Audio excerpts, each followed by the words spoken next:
Salut les marques et salut les smarts et bienvenue sur Catch Up, le podcast qui transpire le catch. Plusieurs fois par semaine ici on analyse, on détaille, on décortique, on critique les shows de la WWE et consorts. Je suis Raphaël et je vous annonce tout de suite que je suis parti pour un SmackDown solo. Voilà, je suis là pour vous analyser le SmackDown du 15 mai 2020 au Performance Center comme toujours. Et donc je suis accompagné de personne malheureusement, mes camarades n'ayant pas de disponibilité ce week-end. Et bien n'hésitez pas, hein, surtout, ça a déjà été le cas il y a quelques semaines, où je vous ai fait un SmackDown solo, à nous donner votre avis. Alors on fait au mieux, évidemment. Si je fais un SmackDown solo, c'est que on ne peut pas faire vraiment mieux, mais si ce format vous convient quand même correctement, c'est un peu plus rapide à écouter, c'est l'avantage. Il y a moins de débats, évidemment, c'est un peu l'essence de catch-up qui s'en va. Parfois, on pourrait vous proposer des SmackDown à plusieurs, mais il faudrait sortir l'analyse 2 ou 3 jours plus tard. Donc, est-ce que vous préférez euh, la réactivité à est-ce que vous préférez la réactivité d'une analyse qui sort vite, pardon, ou plutôt patienter pour avoir notre réaction? Bon, on sait, hein, sur nos statistiques que plus on sort tard une émission, moins elle est suivie, hein. Dans le catch, tout se renouvelle très vite. Bref, n'hésitez pas en commentaire à me faire sentir moins seul. Puisque en plus de ça, pour en rajouter, hein, le show commence avec 2 personnes sur le ring. Ils ne sont pas tout seuls. C'est Miz TV, mais bien sûr, MC M.I.Z. est accompagné de Johnny Drip Drip, donc John Morrison et le Miz n'ont même pas le temps de présenter leur invité de ce soir. Il arrive, il est tout excité.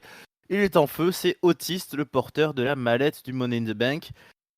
Il confirme au micro que c'est la plus grande victoire de sa carrière, mais la plus grande victoire de sa vie, c'est d'avoir réussi à conquérir le cœur de sa chérie Mandy Rose. On apprend aussi, grâce aux interrogations du Miz et de Morrison, que Otis, bon, il a caché aussi un peu de la bouffe dans sa mallette, hein. Il a mis de quoi tenir s'il avait faim, hein. Voilà, c'est possible, on a le droit. Lui, il connaît le code de la mallette, pas comme Asuka, donc il a le droit de mettre ce qu'il veut dedans. On souligne le fait qu'il a gagné sans grimper des échelles. Mais bon, c'est comme ça la vie. Il nous dit il y a des choses qui cassent, mais moi je reste debout. Le Miz et Morrison nous passent des photos de Otis bébé. Bon, honnêtement, c'est pas très impressionnant, hein. On nous dit que c'était un gros bébé, mais c'est pas ouf non plus. Otis lui gueule avec des oh yeah, il sature bien le micro. Et puis le Miz pète un plomb. Le Miz il nous avoue j'arrête. J'ai plus envie de faire semblant. Tu te rends compte que t'es à, à une étape d'être le champion universel. Rendez-vous compte que on est à 3 fois rien que ce mec-là représente notre entreprise, notre compagnie. Qu'est-ce que c'est que ce bordel? C'est n'importe quoi. Le Miz il est furieux. Il dit moi quand j'ai eu cette mallette j'ai tout fait pour devenir une star et toi tu casses de la bouffe dedans. Voilà, donc bah écoute, va chercher Tucker et on te défie ce soir pour un match tag team. Et, euh, et Otis nous apprend que Tucker il est pas là, il peut pas être disponible. Donc le Miz il rigole, il était même pas capable d'avoir une bonne tag team. Et ben trouve quelqu'un, on s'en fout, trouve-nous un partenaire mystère. Et ce soir tu affrontes la meilleure tag team du 21e siècle. Donc Otis doit trouver un partenaire puisque Tucker n'est pas là. En attendant, on nous annonce donc que Sami Zayn, malheureusement le champion intercontinental, est out, il ne peut pas défendre son titre. Rien n'est dit sur la raison. Je vous avoue que je n'ai pas cherché. Je crois qu'il veut pas, hein, venir catcher si ma mémoire est bonne, tout simplement à cause du risque du Covid, comme Roman Reigns, à moins qu'il soit bloqué dans un autre état ou dans un autre pays, je ne sais pas, ou qu'il soit blessé. Là, je vous avoue que j'ai pas cherché l'info. Bref, Sami Zayn ne peut pas, voilà, son premier titre en 4 ans à la WWE dans le main roster, il est obligé de l'abandonner, de le relinquish. Donc, on a un tournoi. Le plateau est assez étonnant puisque nous aurons Bryan contre Drew Gulak, Jeff Hardy contre Sheamus, ça c'est un peu moins étonnant, Elias contre Corbin, et Edge Styles, qui est donc là, contre Shinsuke Nakamura. Voilà les 8 participants de ce tournoi intercontinental. Donc on remarque qu'on a 2 rivalités d'entrée, hein, Jeff Hardy, Sheamus et Elias Corbin. Un étonnant Bryan Gulak que l'on aura ce soir. Styles Nakamura, un WrestleMania rematch. Bon, Elias Corbin, c'est aussi un WrestleMania rematch, mais c'est moins marquant. Et quelques absents, hein, et au rang desquels, alors là, moi j'ai le cœur brisé, je suis dégoûté, évidemment. Cesaro n'est même pas là. Voilà, ça fait chier, c'est comme ça, c'est la vie, il mérite même pas d'être dans ce tournoi. Bref, on commence de suite par Elias versus Corbin. Rematch du dernier WrestleMania. Et le match et vous connaissez de toute façon ma détestation pour tout ce que fait Baron Corbin. Donc c'est mauvais, bon, le rythme est pas terrible, c'est long. Donc qu'est-ce que je peux vous résumer? Oui, alors à un moment donné, Elias, il a mis Corbin dehors, il se met debout sur le turnbuckle et il lui saute dessus quand même. Voilà, un saut un peu impressionnant. Corbin, à plusieurs reprises, il va jouer de la guitare, il pique la guitare de Elias pour fanfaronner à l'extérieur. Ça plaît pas du tout à Elias, qui l'attrape, qui le fout dans les escaliers, qui le projette dans les barricades. Elias, il nous tente de marcher sur les cordes façon Undertaker, mais Corbin le fait tomber, le fait glisser des cordes dans une manœuvre mal exécutée. Hein. C'était pas terrible comment ils ont fait ça. Ça se voyait que Corbin et Elias faisaient très attention de pas se faire tomber en vrai. Qu'est-ce qu'on a eu d'autre? Je lis en même temps. Corbin a placé un Spinebuster, il a placé un Chokeslam.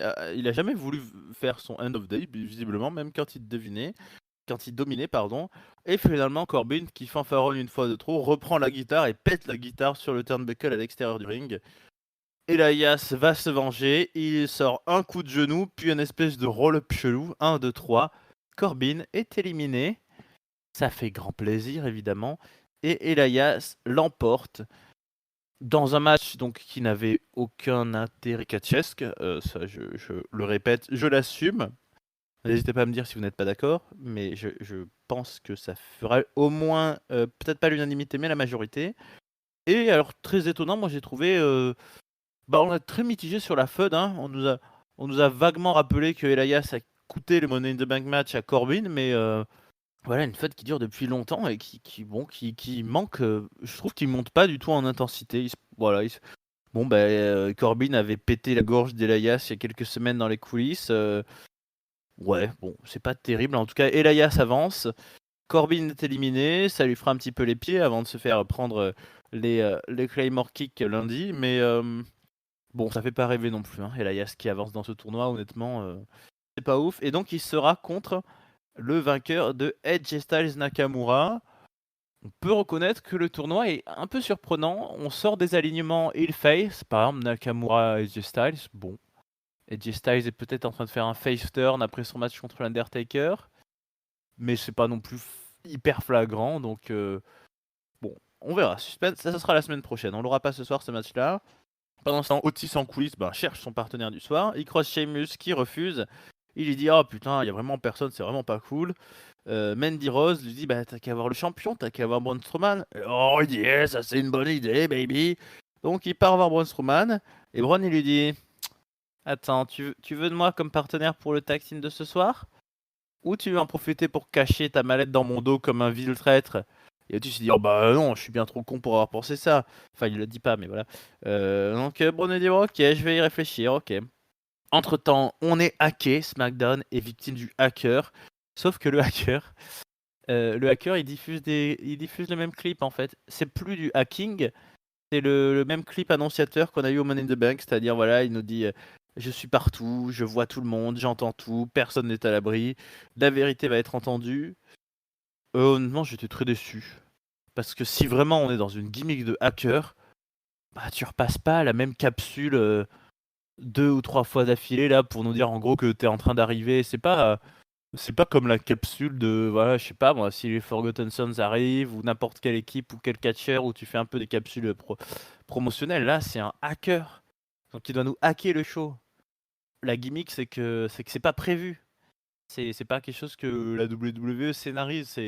Donc là, le mec, il hack le show et juste il rediffuse le même truc que la semaine dernière. C'est mou du genou là. On sent bien que ça décollera un jour, mais à la limite, ne passez pas la capsule. Il vaut mieux que le hacker, on l'oublie un peu et que dans 2 ou 3 semaines, grosse révélation, plutôt que nous faire du teasing là qui...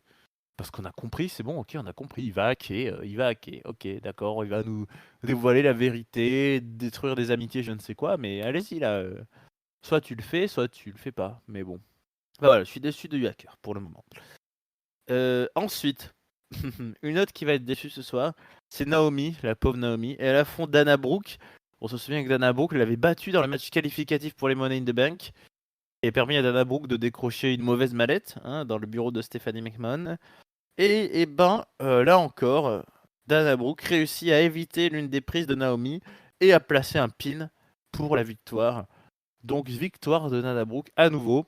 Je vous détaille pas plus le match, bon, c'est pas ouf, hein. Naomi a fait quelques jolies pirouettes comme d'habitude. Dana Brooke a fait des efforts comme d'habitude, elle fait une espèce de roue là où elle court et puis hop, elle percute son adversaire dans le coin du ring. Bref, ça a été assez court. Naomi a l'air de l'avoir très mauvaise, donc est-ce qu'on va pas vers un changement de personnalité et de caractère là aussi pour Naomi? Mystère, mystère. En tout cas, avec une série comme ça, Dana Brooke, voilà, ça part bien, ça part bien. On reste sur un segment féminin, assez long d'ailleurs, puisque on va avoir un clip émouvant et beau de Becky Lynch, de ce qui s'est passé lundi soir à Raw. Si vous n'êtes pas au courant, courez écouter l'analyse qu'on a fait avec l'ami Chris de ce show historique où The Man Becky Lynch, la championne de Raw depuis le WrestleMania de l'an dernier, celle qui a battu Ronda Rousey, doit abandonner son titre pour cause de grossesse. Elle attend son premier enfant et donc c'est Asuka qui avait gagné le Money in the Bank, qui avait décroché la mallette, qui se retrouve avec le titre de championne. Donc on a une passation de pouvoir. Le segment était émouvant à Raw, vraiment, vraiment très fort. Et le clip est réussi, hein. Il nous repasse un peu la carrière de Becky Lynch. On la revoit débuter à NXT, on la revoit gagner le Royal Rumble, puis WrestleMania. Et voilà, ben merci Becky Lynch. Thank you Becky. Va pouponner un petit peu et on se reverra peut-être dans quelques mois ou dans quelques années. C'est tout le mal qu'on te souhaite.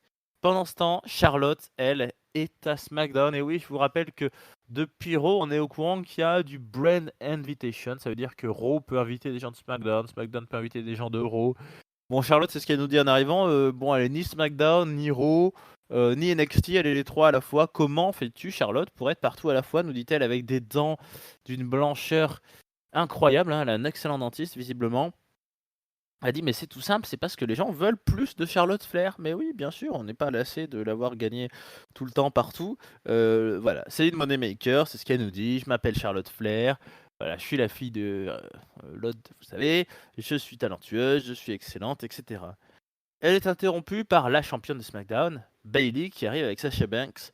Et on remarque, petit hommage à Becky Lynch, qu'on a 3 des 4 Horsewomen sur le ring. Bayley lui shut up un peu en lui disant écoute Charlotte, ouais, blabla, tout ça. La dernière fois qu'on s'est croisés, qu'est-ce qui s'est passé? Et alors Sasha Banks, elle lève la main, elle fait moi je sais, madame.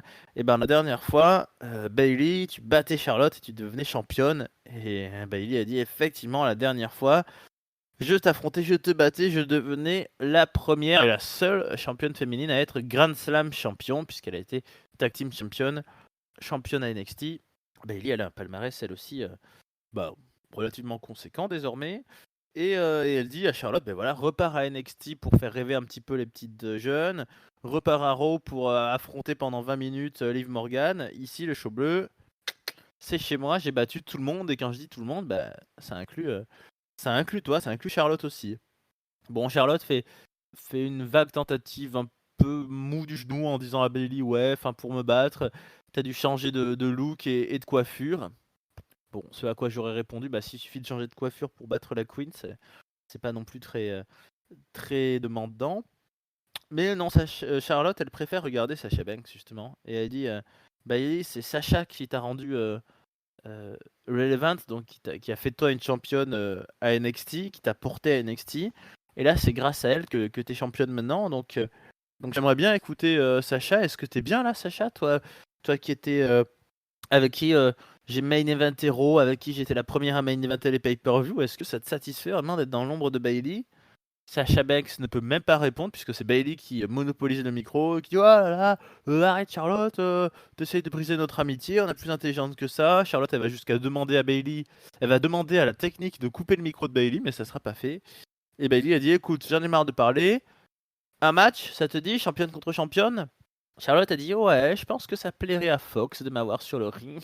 Je suis la plus belle, la plus forte, tout ça. Charlotte est très contente d'être Charlotte. Elle a dit ok pour ce match-là, mais quand même, j'ai une question pour Sasha. Est-ce que Sasha Banks, tu vas rester comme ça le laquais de Bayley? Est-ce que tu vas rester comme ça dans son obscurité? Et on finit le segment et ce match championne contre championne ne sera pas ce soir, hein, ça sera peut-être SmackDown prochain. C'était une invitation pas sur le moment. D'ailleurs, Charlotte, étonnamment, hein, est venue en tenue de ville avec une petite jupe, des bottines. Elle n'est pas du tout venue dans sa tenue de. Elle n'avait pas sa robe de queen qu'elle garde d'habitude quand elle est sur le ring. Elle était un peu streetwear.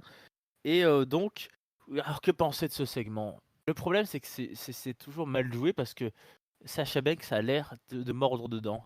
Quand Charlotte parle, Sasha Banks, elle a les yeux un peu levés au ciel, comme si elle réfléchit dans ses pensées. Elle est là. Ouais, peut-être qu'elle a raison, Charlotte, en fait. On sent que Sasha Banks doute. Et moi, j'aime. Enfin, je trouve que c'est un peu faire passer pour, pour des connes, les filles. S'il suffit que quelqu'un lui dise verbalement: Eh, mais t'en as pas marre de l'aider à être championne? Que la meuf se dise: Ah ouais, c'est vrai, j'en ai peut-être marre de l'aider à être championne. Je sais pas trop vers où on va dans cette. Est-ce qu'il faut l'intervention? C'est pas bête, hein, l'intervention de Charlotte. Il faut peut-être l'intervention de cette multiple championne et de cette membre des Four Horsewomen et de celle qui a le mieux réussi, hein, des Four Horsewomen. Il faut peut-être ce déclic dans la tête de Sasha Banks pour dire: Mais meuf, voilà, nous on a fait les premiers Hell in a Cell match, on a fait les premiers tout ce que tu veux chez les filles. Putain, mais qu'est-ce que tu fous là à ronger ton frein? J'aimerais bien, moi, qu'il se passe quelque chose. J'aimerais bien qu'il y ait pas une vraie dispute frontale, mais j'aimerais bien que Sasha Banks prenne le micro et dise à Bayley: Écoute, ma copine, ça fait plus d'un an et tout que t'es championne, je t'ai aidé souvent, on a nettoyé la division féminine, on a battu tout le monde, et bah en fait, la seule que t'es pas battue, c'est moi, donc est-ce qu'on pourrait se le faire, ce match dont tout le monde rêve, copine contre copine, pour le titre, voilà. Et ça serait intéressant que Bayley joue le jeu et dise: Ouais, ok, cool, allez, pourquoi pas, c'est vrai que ça fait un an que je suis championne, etc. Et qu'on ait cet affrontement. Les guides, en mode les deux filles sont d'accord, amitié entre guillemets, mais que pendant le combat, Bailey tente un truc, genre je sais pas quoi, mais un truc hyper crade, un truc. Il n'y a pas de low blow chez les filles, mais une grosse triche pour garder le titre. Que Banks réussisse à l'éviter, mais qu'il y a une espèce de turn, de switch, et que Banks comprenne qu'il dit putain, un truc dans ses yeux qui se disent en mode je peux vraiment pas lui faire confiance, elle est vraiment prête à tout, et que là, durant le match, en fait, on est le turn, on est le tilt, pas une espèce de catfight où elle se mettrait sur la gueule, pas une espèce de twist au micro où Banks dirait ouais, tout ça depuis le temps que je t'ai porté sur mon dos, et bah maintenant je veux mon match, je veux mon titre, et qu'elle lui pète la gueule un peu comme Sonya Deville a fait là avec Mandy Rose. Non, que ça soit un peu entre les cordes. Mais bon, on verra si la WWE retient mon idée. En tout cas, pour le moment, les copines sont toujours copines, et Charlotte est partout. Voilà, Charlotte est partout. Pendant ce temps, Braun Strowman dans les coulisses est en train de soulever de la fonte. Ce à quoi Kayla Braxton lui dit: Ah, mais alors si vous êtes là en train de vous entraîner, c'est que vous êtes d'accord pour aider Otis ce soir? Et Braun dit: Non, non, j'ai pas encore décidé, c'est ma façon de réfléchir. Bon, pourquoi pas. Nous avons ensuite un clip des Forgotten Sons où on nous prévient, hein, tout ce que vont dire les Forgotten Sons. C'est leurs propos et leurs opinions, pas ceux de la WWE. Et c'est vrai qu'ils sont un peu virils, les trois fils oubliés, hein. Ils sont les fils oubliés de la nation, puisque c'est ce qui nous explique c'est des anciens Marines, ils ont tout fait, ils ont donné leur vie, leur corps, voilà, à la patrie, et puis on les a pas accueillis à bras ouverts, donc bah, ils vont répondre avec les points. Donc voilà, c'est les traumatisés, hein, de la guerre. Voilà, on sait qu'il y en a eu, hein, dans toutes les guerres que les Américains ont fait, et Dieu sait s'ils en ont fait partout. Bah voilà, il y a les héros, il y a ceux qui sont les oubliés, et les Forgotten Sons sont prêts à répondre coup pour coup à cette absence de remerciements. Bon, pour le moment, on ne sait pas qui ils vont cibler en priorité. D'ailleurs, les champions ne sont pas là, hein, ce soir. On ne verra pas le New Day. On voit Renee Young qui croise Miz et Morrison en coulisses. Miz et Morrison, ils appuient, hein, sur le. Ils veulent mettre le doute aussi. Ils disent: Ouais, c'est sûr que Otis il veut cacher ce soir. Alors moi, on serait Braun, on viendrait pas. Et puis même si Braun vient, eh bah, c'est nous la meilleure tag team dans tous les cas. Ok. Le tournoi intercontinental avance. Daniel Bryan et Drew Gulak s'affrontent sur le ring. Remake de Elimination Chamber, donc, hein. Et match d'une intensité technique et tactique de très haut niveau. On passe énormément de temps au sol, à se tourner autour, à se tenter des soumissions, des prises de bras, des prises de coups, des étranglements. Ça c'est vite, ça va très vite. C'est beau, hein. Ça sera sans, sans conteste le match de la soirée. De toute façon, on a eu très peu de matchs ce soir-là. Ça sera le match de la soirée. Voilà, on a des tentatives de Yes Lock de Daniel Bryan qui est brisé par Drew Gulak qui réussit à attraper les cordes. Drew Gulak aussi essaie de placer sa prise de finition, de soumission qu'on appelle le Gulak visiblement, qui est contré lui aussi par Daniel Bryan. Donc on a pas mal de choses. Bryan essaye à plusieurs reprises de faire des torsions de la jambe de Gulak, il lui travaille un petit peu, mais Drew fait parler sa force. À un moment, il contre par une souplesse, il place un slam sur Bryan, à mon avis très très limite. Bryan, il a un petit cri de douleur, je sais pas si c'est simulé ou pas, mais la nuque de Bryan a vraiment été tournée au dernier moment avant de toucher le ring. Moyen, mais bon, voilà, near fall. Et donc Gulak va aussi placer un powerbomb, donc c'est lui qui a plutôt le rôle de l'homme fort, musclé du match, Bryan étant plutôt dans le côté soumission. À un moment donné, quand même, Daniel Bryan se met sur le côté, il va placer son yes knee, il va placer son finisher, son high knee, mais Gulak l'évite, il sortira aussi du yes lock, il est très très en forme, Gulak, il joue vraiment son rôle de mastermind.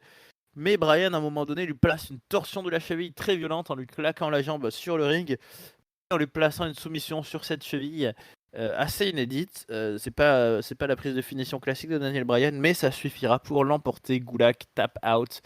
Donc Bryan l'emporte, comme au dernier pay-per-view avec public.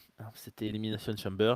Donc Bryan gagne au micro et nous dit que voilà, il y a à peu près 5 ans, Daniel Bryan, il avait dû abandonner le titre intercontinental parce qu'il était blessé et c'était sa retraite, c'était sa première retraite. Donc 5 ans plus tard, il est prêt à gagner ce titre et surtout à le défendre chaque semaine, à en faire le titre de SmackDown, le meilleur titre, puisqu'il est le meilleur catcheur du monde. Il veut le prouver, il est chaud Daniel Bryan, mais il serre quand même la main de Drew Gulak, puisque c'était un bel affrontement d'amitié. Comparer ça au match Elias Corbin, c'est différent, hein, clairement. Je continue de le dire. C'était un bel affrontement et c'était une belle intensité et c'était plaisant à regarder, quoi. Corbin, il nous fait chier, merde, pourquoi il est pas parti avec la charrette? Bon, on va pas en rajouter comme d'habitude, mais oui, là, au niveau d'entertaining, pour moi, il y a un fossé évident entre ces deux rencontres. Sonya Deville et Dolph Ziggler ont trouvé le coin le plus obscur des backstage. Sonya Deville, elle parle. Dolph Ziggler, il reste muet. Sonya Deville, elle dit que la semaine prochaine, il y a un tag team mixte. Elle sera donc avec son Dolph contre Mandy Rose et Otis. Ok, bon, pourquoi pas. Depuis le temps qu'on prévoyait cette affiche. Et Sonya Deville a dit qu'elle est prête à éliminer Mandy Rose, que Mandy est même pas une bonne amie, qu'elle est même pas une bonne partenaire tag team, qu'elle est juste bonne à être blonde et jolie, mais qu'en gros ça va lui donner comme avenir juste d'être la bobonne de Otis, de faire la cuisine, de faire cuire les steaks et de s'occuper des enfants. Voilà, est-ce que c'est vraiment ça que tu veux, Mandy Rose? De toute façon, Sonya elle lui dit voilà, je vais ruiner ta vie, je l'ai dit, je suis prête à le faire. La semaine prochaine, prouve-moi que tu mérites d'être sur le ring avec moi. Et voilà, elle fait touche un peu Dolph Ziggler, mais c'est pas vraiment tout à fait déclaré une relation amoureuse, c'est plutôt on va dire une relation d'admiration réciproque pour le moment, même si on le connaît le Dolph, hein, c'est lui qui a l'habitude de voler la girlfriend. Bref, on va avoir cet affrontement, puisque cette rivalité n'en finit pas. Est-ce que ça vous plaît? Je ne sais pas. Est-ce que ça me plaît? Je ne sais pas. Est-ce qu'il est temps d'en finir? Oui, pourquoi pas. Ziggler n'est pas dans le tournoi intercontinental, ça fait chier aussi, hein, sur le principe. On aurait bien aimé voir Ziggler. Moi, j'aurais signé pour un Ziggler Cesaro à la place d'un Elias Corbin, mais bon, ce n'est pas moi qui fais le booking. On verra bien. On sait pas trop ce que Ziggler veut dans tout ça.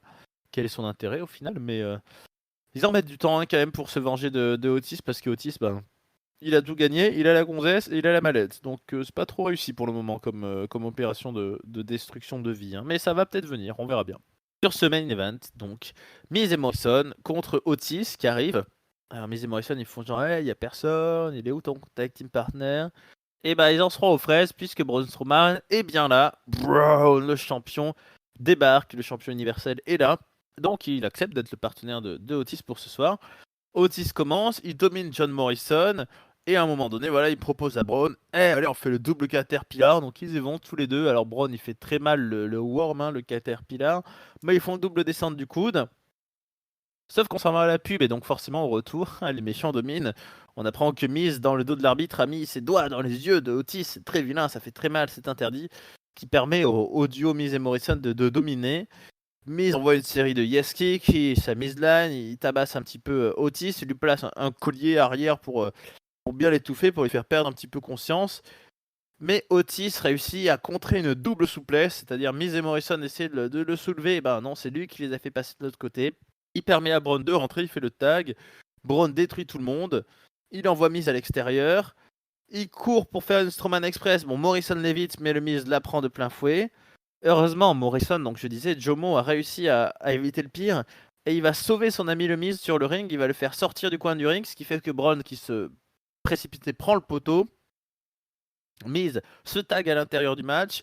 Il envoie une série de kicks à il envoie une série de kicks à Braun Strowman, pardon, mais il est attrapé alors qu'il virevoltait Jomo. Il est attrapé, la Power Slam et le tombé victorieux. Donc, le match était assez court. J'ai pas les timings, mais je pense qu'il était à 7 minutes à peu près, 6-7 minutes.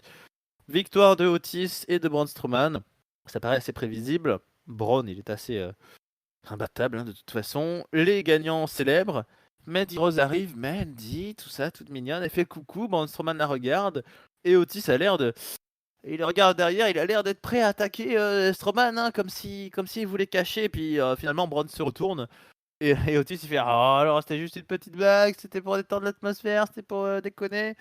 Et bon, Braun n'en tient pas rigueur, il dit ok, c'est de la déconnade, ok. Donc ils célèbrent tous les trois, Mandy Rose, Otis et Braun Strowman. Et l'on finit ainsi ce SmackDown.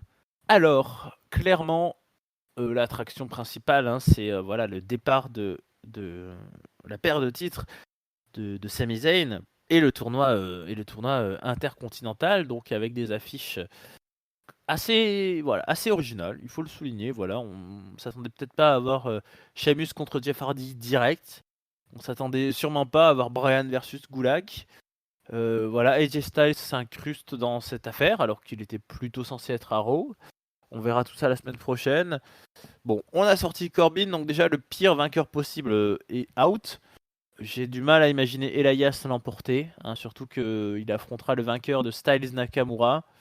Donc bon, les chances sont très minimes. On peut avoir une belle finale, Daniel Bryan et AJ Styles, ou encore voilà, Jeff Hardy qui, on va dire, semble bien parti pour battre Sheamus peut-être, mais c'est pas du tout facile à pronostiquer.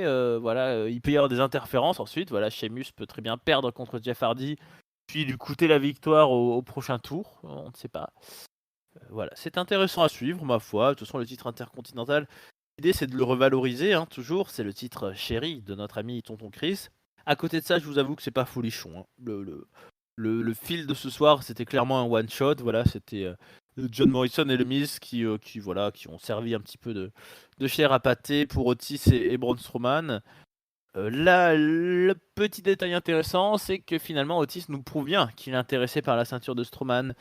Donc je sais que nombre des suiveurs de la WWE francophone qui sont sur notre Discord imagine que Otis fera un cash-in sur le titre tag team avec Tucker contre les New Day ou les champions qu'il y aura à ce moment-là.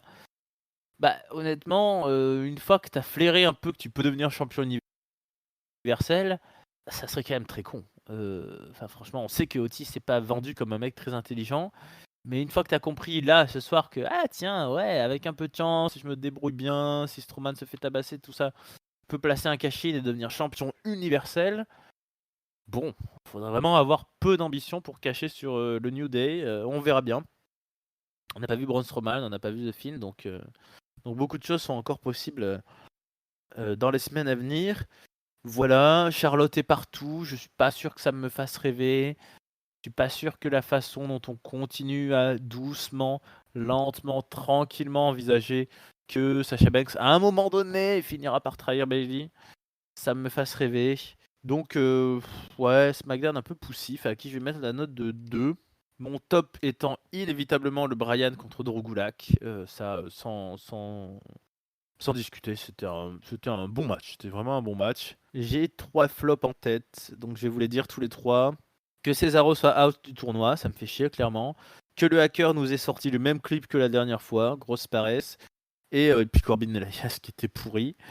Mais puisque j'ai donné le top à un des 2 matchs du tournoi intercontinental, je vais donner le flop à l'autre match du tournoi intercontinental. Je trouve ça chiant, franchement. Elias, ce fut un... Moi, j'ai beaucoup aimé les débuts d'Elias. C'était un grand espoir. Le personnage prenait. Il y avait Au début, il y avait énormément de hits. C'était un très bon heel. Puis il y a eu énormément de pop. C'était un très bon face. Mais il faut du public pour Elias. Et clairement, c'est pas un catcheur de très grand talent. Et c'est pas contre Corbin qu'on va avoir quelque chose. Donc c'est une feud vraiment pas terrible.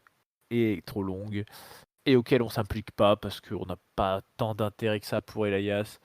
Donc non, c'était vraiment pas top. En plus, voilà, Elias qui nous surjoue la colère que sa guitare était pétée alors qu'il en a pété des milliers sur le dos de ses adversaires. Bof, bof, bof, bof, bof, quoi. Mais avant de finir ce SmackDown solo, je ne suis pas solo, les amis.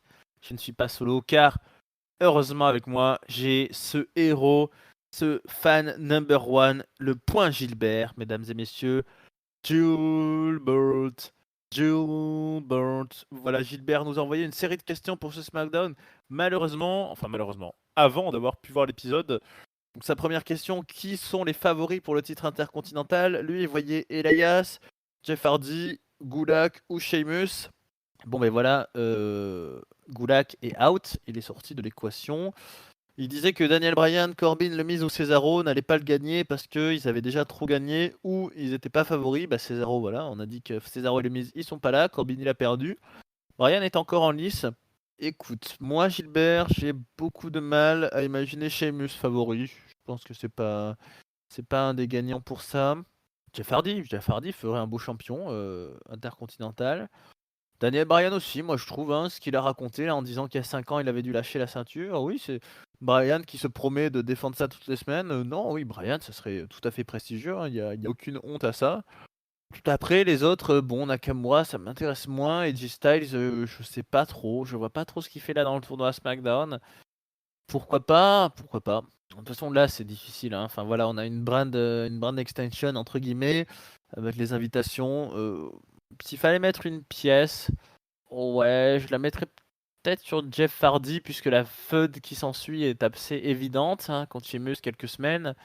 Mais peut-être qu'ils veulent faire de Hardy versus Sheamus une feud hors ceinture. Donc peut-être Bryan, je ne sais pas. Alors la deuxième question de Gilbert, est-ce que quand même l'Intercontinental Championship justement, c'est pas un peu trop ces derniers temps pour les main eventers en perdition? Gilbert nous cite, voilà, Nakamura, Baylor, Dean Ambrose, Bobby Lashley, Ziggler, Le Miz, et n'oublions pas Strowman aussi. Alors là pour moi, Gilbert, je vais te parler d'homme à homme, seul à seul, les yeux dans les yeux. Je pense qu'il y a un problème de définition du terme main eventer. Je pense qu'il faut comprendre à la WWE que très rare sont les gars qui vont main eventer tout le temps. D'ailleurs, ça n'arrive jamais pour des. Enfin, si on part du principe que le main event, c'est pour chaque show les 2 mecs qui sont dans la feud pour le titre suprême, ce qui n'est pas toujours le cas. Des fois, les titres suprêmes, ça arrive en opener ou autre. Il y a la place que pour 2 gars. Et ça peut pas être toujours les mêmes. Il y a quand même, pour moi, c'est évident qu'une des clés du succès de la WWE et du catch, et scénaristiquement parlant de son intérêt, c'est que ça tourne un peu. Ça tourne. Voilà. Ces dernières années, on a eu, pour les titres mondiaux, on a eu beaucoup, malheureusement, Lesnar qui a un peu accaparé les trucs, mais on a eu Strowman, on a eu Reigns, on a eu Rollins, on a eu Baylor, on a eu un peu Samoa Joe dans l'équation, on a eu un petit peu Daniel Bryan, on a eu AJ Styles, ça tourne. Donc par définition, ça me paraît normal. Pour moi, c'est pas forcément être main eventer en perdition que d'être champion intercontinental. Ziggler, Le Miz sont des personnes qui vont plutôt, à mon avis, naviguer entre le main event et la mid-card. D'ailleurs, Ziggler est beaucoup plus dans la mid-card, up-card, et Le Miz aussi que dans le main event. Bobby Lashley aussi, clairement. Dean Ambrose aussi, d'ailleurs. Dean Ambrose, je pense qu'il a largement montré, malheureusement, qu'il n'avait pas trop le niveau du main event. Non, pour moi, là où je suis d'accord avec toi, Gilbert, c'est que trop souvent, le titre intercontinental est donné assez vite à un mec qui tout d'un coup, voilà, il y a un mec qui est un peu, comme tu dis, un peu oublié, un peu sorti des ratings, qui revient, qui le gagne très vite, parfois qui le repère très vite au profit de notre mec. Donc c'est vrai que le titre intercontinental est pas toujours bien scénarisé, clairement. Voilà, il y a un problème qui fait que souvent c'est la ceinture qui sert à faire le champion et pas l'inverse. Alors qu'on préférait que ce soit un mec talentueux, doué, performant, qui a enchaîné les bons matchs, qui se retrouve champion. Alors que souvent c'est l'inverse, on donne la ceinture à un mec qui ensuite va prouver qu'il le méritait a posteriori. Mais ouais, tu verrais qui toi? Plutôt Gulak, oui, aurait pu être un champion intercontinental intéressant, mais voilà, que ce soit Jeff Hardy ou Sheamus ou Bryan ou AJ Styles ou Nakamura, tout ça sont des mecs qui ont été main eventers à une époque, qui ne le sont plus, qui y reviendront peut-être. Pour moi, c'est assez logique dans le monde du catch, hein, que Brian a été aussi sur la scène tag team avec, avec le pauvre Rowan qui est parti désormais. Jeff Hardy aussi a été sur la chaîne tag team, Sheamus aussi. Je crois que même un mec comme John Cena ou même un mec comme Roman Reigns a des périodes ceinture intermédiaire, feud intermédiaire. Il n'y a que Lesnar, hein, pour le moment, qui est ce part-timer qui ne vient que pour être champion du monde. Mais non, dire que c'est pour des main eventers en perdition, ça me semble un peu violent comme expression. Et ta dernière question, Gilbert, les New Day vont-ils foutre la paix au titre tag team une fois qu'ils auront égalé ou dépassé le record des Dudley Boys? Alors, de mémoire, il leur reste 2 règnes, hein, pour égaler le record des Dudley Boys. Honnêtement, je pense que ça viendra pour les New Day d'égaler ou de dépasser même le record des Dudley Boys. Mais ces dernières années, ils sont quand même en mode alternatif, hein, les New Day. Moi, je me vois pas dire qu'ils dominent, ils accaparent la division. Ils ont largement laissé la place à The Bar, par exemple. The Bar qui a explosé aussi un peu grâce aux New Day, hein, qui les ont laissés briser leur règne historique, etc. etc. Là, on a eu quand même une très très longue parenthèse Coffee Mania. Biggie et Xavier Woods ont été champions aussi pendant ce temps, mais je pense que c'est pas possible d'imaginer les New Day abandonner à tout jamais la ceinture tag team, alors que c'est quand même des piliers de la fédération et c'est les légendes et tout ce que tu veux. Donc je pense que les New Day vont aller jusqu'au titre tag team, jusqu'au record, mais petit à petit. Moi, je les vois bien perdre leur ceinture là et puis passer plusieurs mois sans la regagner, feuder contre des champions en devenir ou booster un petit peu les jeunes, comme ils sont partis pour le faire là avec les Forgotten Sons. Non, moi je le trouve bien utilisé, le New Day. La division tag team de SmackDown n'est pas très remplie. De toute façon, à la WWE, hein, il n'y a jamais plus d'une dizaine d'équipes en gros, donc c'est normal que les meilleurs, les champions de toujours, les top cardeurs, les plus gros vendeurs de produits dérivés, tout ça, enfin le New Day c'est quand même quelque chose d'unique dans la WWE actuellement, dans ces 10 dernières années. C'est un produit qui a extraordinairement bien réussi, qui s'est ancré dans le temps, dans la durée, qui a jamais déçu sur le ring, qui a cette feud aussi croisée un peu au long cours avec les Usos, même si les Usos ont eu un peu plus d'absence pour des raisons de blessure, de suspension, tout ça. Donc moi, la présence des New Day champions tag team en 2020 ne me dérange pas du tout, tant que c'est bien raconté. Même si, oui, j'aurais peut-être préféré voir Miz et Morrison un peu plus là. Mais attention, le hacker a dit qu'il allait nous détruire des amitiés. Donc, no one is safe, le New Day n'est pas safe. Peut-être qu'ils vont splitter. Moi, j'y crois pas, mais sait-on jamais. Voilà mon bon Gilbert, j'espère que j'ai bien répondu à tes questions. J'espère que pour tous les autres qui nous écoutent, vous avez apprécié cette analyse en solo. N'hésitez pas à donner vos avis, hein, si vous n'êtes pas d'accord, si vous aimez bien Corbin, si vous détestez Drew Gulak. Comment vous sentez ce plateau? Quel est votre favori pour le titre intercontinental? Est-ce que ça vous botte de voir Charlotte tous les soirs que Dieu fait à la WWE? Est-ce que Otis devrait cacher bientôt? Est-ce que Braun Strowman devrait se méfier un petit peu plus? Voilà, n'hésitez pas à réagir, à donner vos avis, vos commentaires, qui est derrière le hacker. Vous pouvez nous suivre sur Spotify, iTunes, PodCloud, sur YouTube. Vous pouvez nous interagir avec nous sur les réseaux sociaux, Instagram, Twitter ou Facebook, Catch-Up CDC, et le Discord. N'hésitez pas à nous rejoindre. Donc voilà, j'espère que cette analyse vous a plu, que vous avez passé un bon SmackDown de votre côté. Moi, je vais vous rendre l'antenne. Je vais vous laisser passer un bon week-end. On sera là lundi pour un Raw, donc avec un Baron Corbin contre Drew McIntyre qui s'annonce de toute beauté, de toute folie. Voilà, d'ici là, portez-vous bien, regardez du catch et à très bientôt sur... Je vais faire plaisir à mon ami Chris sur Catch Up.